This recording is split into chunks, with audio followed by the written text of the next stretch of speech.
Apocalypse chapitre 7. Après cela, je vis 4 anges debout aux 4 coins de la terre.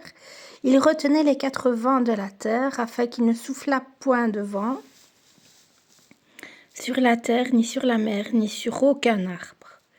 Et je vis un autre ange qui montait du côté du soleil levant et qui tenait le sceau S-C-E-A-U du Dieu vivant.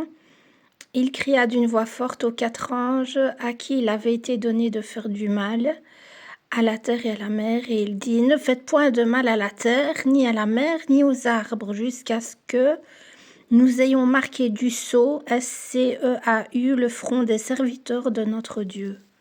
Et j'entendis le nombre de ceux qui avaient été marqués du sceau S-C-E-A-U, 144 000 de toutes les tribus des fils d'Israël. De la tribu de Juda, 12 000 marqués du sceau. De la tribu de Ruben, 12 000.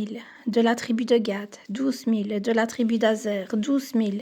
De la tribu de Nephtali, 12 000. De la tribu de Manassé, 12 000.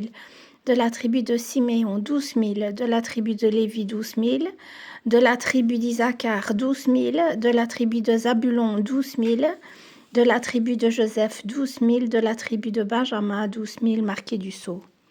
Après cela, je regardai, voici, il y avait une grande foule que personne ne pouvait compter, de toute nation, de toute tribu, de tout peuple et de toute langue.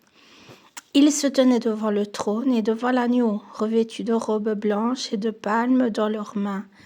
Et ils criaient d'une voix forte en disant: le salut est à notre Dieu qui est assis sur le trône et à l'agneau.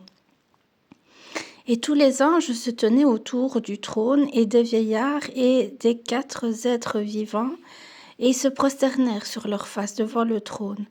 Et ils adorèrent Dieu en disant: Amen. La louange, la gloire, la sagesse, l'action de grâce, l'honneur, la puissance et la force soient à notre Dieu au siècle des siècles.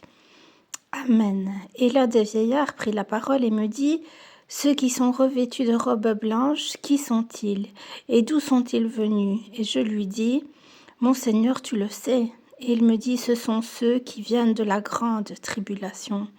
Ils ont lavé leurs robes, et ils les ont blanchies dans le sang de l'agneau.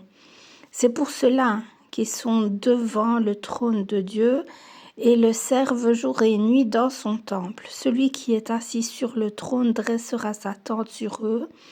Ils n'auront plus faim, ils n'auront plus soif, et le soleil ne les frappera point, ni aucune chaleur.